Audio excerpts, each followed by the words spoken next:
తర్వాత బుచ్చిబాబు గారితో కూడా మీరు చేస్తున్నారు కదా మూవీ. అవునండి, అవును. రామ్ చరణ్ గారి మూవీ, ఇంకా పేరు బయటికి చెప్పలేదు వాళ్ళు. సో ఆ మూవీలో బాబు గారికి రీసెంట్గా పరిచయం, ఒక స్కెడ్యూల్ అయింది. మళ్ళీ 5th నుంచి నెక్స్ట్ ఈ మంత్, కమింగ్ మంత్ నుంచి వరుసగా 15 రోజులు ఉంది.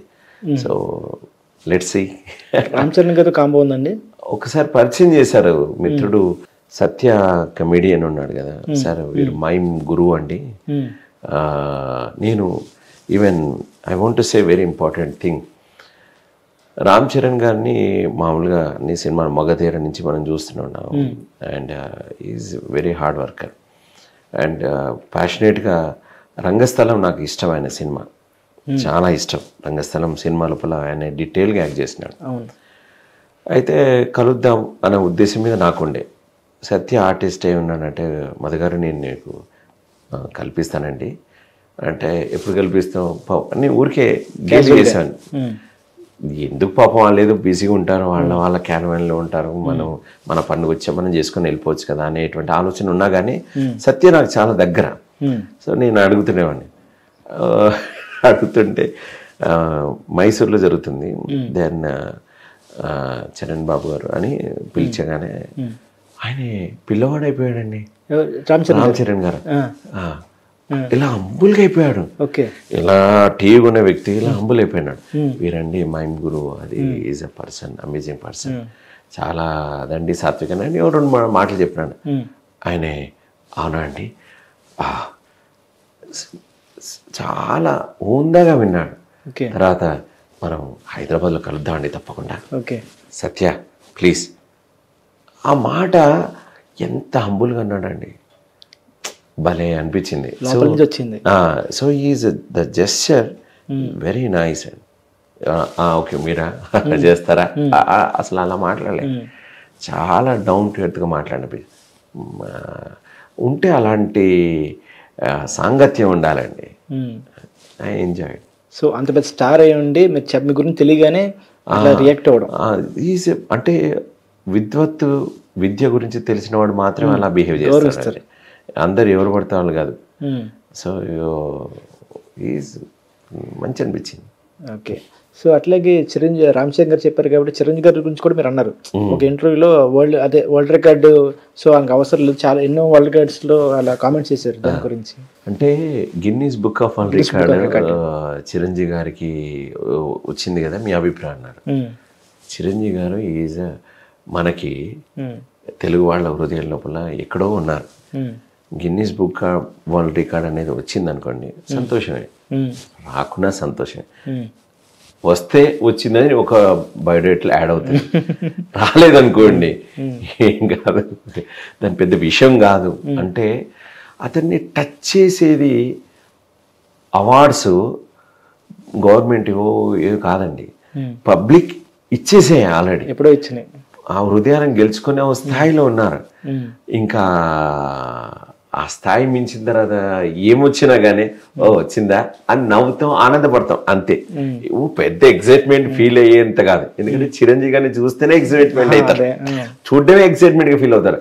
అవార్డు వాళ్ళు ఆయన ఇప్పుడు మనమే అతన్ని అంత చూడాలనేటువంటి ఒక థాట్లు ఉన్నప్పుడు అవార్డ్స్ వస్తే వచ్చిందా అని ఆనందమే ఉంటుంది, కానీ చూడడంలోనే ఎక్సైట్మెంట్ ఉంటుంది. అవునండి, ఆయన డాన్స్లో కానీ ఆయన ఎక్స్ప్రెషన్స్లో కానీ మీరు చెప్పినట్టు మైమ్ ఆయన కనబడుతుంది, expression grace. He created his own trend అండి. ఇప్పుడు రజనీకాంత్ గారు ఒక స్టైల్ని క్రియేట్ చేశారు. ఇప్పుడు మామూలుగా అని ఒక అనరండి, కానీ అలా అని మెప్పించారు. అంటే దానిని శైలి క్రియేట్, తనదైన శైలి, ఒక శైలి క్రియేట్ చేయడం it's not a joke. Okay. ఇప్పుడు మామూలుగా రజనీకాంత్ మాదిరిగా సార్ మాదిరిగా మనం ఇంట్లో పనులు చేస్తామా, కళ్ళద్దరు అలాగే పెట్టుకుంటాం, మరి ఎందుకు మనం ఇష్టపడుతున్నాం? It's a fantasy. వాళ్ళు ఒక ఎరాని క్రియేట్ చేసినారు. అలాగే చిరంజీవి గారు ఒక బాట వేసినారు. సో అందుకే వాళ్ళు లెజెండరీ స్థానంలో నిలిచిపోయినారు. అందుకే ఆ స్థాయికి వెళ్ళడానికి కావాల్సినటువంటి కష్టం ఎంతో ఉంటుంది వెనక. సో కాస్ట్యూమ్ నుంచి, మూమెంట్ నుంచి, ఫ్లెక్సిబిలిటీ, ఎన్ని చెప్పినా తక్కువే. ప్రతి విషయంలో వాళ్ళు జాగ్రత్త పడితే కానీ ఆ శైలిని మెయింటైన్ చేయలేరు. సో దట్ ఈజ్ గ్రేట్నెస్ అండి. ఓకే. తర్వాత ఇప్పుడు మీరు ఇందాక చెప్పారు ఫౌజీలు కూడా చేస్తున్నాను. సో ఫౌజీలో క్యారెక్టర్ ఎలా ఉండిపోతుంది? అది నాకు తెలియదు. సో ఈ ప్రభాస్ గారితో చాలామంది యూత్ వాళ్ళందరూ ఎంత గొప్పగా ఫీల్ అవుతున్నారంటే, ప్రభాస్ అని చెప్పగానే ఒక్కొక్కరు జిగేలని ఫీల్ ఉందండి. నిజంగా చాలా వైబ్ ఉంది. నేను ప్రభాస్ గారు చేస్తున్నటువంటి సినిమాలో ఒక రోల్ వచ్చిందని చెప్పగానే నా వ్యూవర్షిప్ ఏదో మామూలుగా ఇన్స్టాగ్రామ్ ఏదో చాలా పెరిగిపోయింది. ఓకే, అంటే ఎంత ఇష్టంగా నన్ను చేసుకున్నానంటే అంటే సో పాయింట్ ఏంటంటే, ఒక మంచి ఆర్టిస్ట్ని మన తెలుగు ప్రేక్షకులు ఎంత గొప్పగా ఆదరిస్తున్నారని చెప్పడానికి ఈ ఫ్యాన్స్ని మనం చూసుకుంటే మనం తెలుసుకోవచ్చు. అది ఎన్టీఆర్ ఫ్యాన్స్ కావచ్చు, రామ్ చరణ్ ఫ్యాన్స్ కావచ్చు, ఇటు ప్రభాస్ గారి ఫ్యాన్స్ కావచ్చు. సో ఇది ఒక ప్రత్యేకమైన లోకం అండి, స్టార్స్ మధ్యలో సినిమాలు చేయడం అంటే. నాకు ఎక్సైట్మెంట్గా ఉంది, చాలా ఆనందంగా ఉంది. సో అనురావుపూడి గారి సినిమా లోపల ప్రభాస్ గారితో కాంబినేషన్స్ ఇంకా సీన్స్ పడి అన్ని వచ్చాక నేను మళ్ళీ ఇంటర్వ్యూకి వచ్చినప్పుడు చెప్తాను. అప్పటిదాకా నేను ఏం చెప్పలేదు. So but I enjoy. చాలా గొప్ప మూవీ అవుతుంది అండ్ డెఫినెట్లీగా హిస్టరీని సృష్టిస్తుంది అండ్ చాలా కాలం ఆడుతుంది ఆ సినిమా, నిలిచిపోతుంది. అలాంటి సినిమా రాబోతుందని మాత్రం ఖచ్చితంగా చెప్పగలుగుతాను.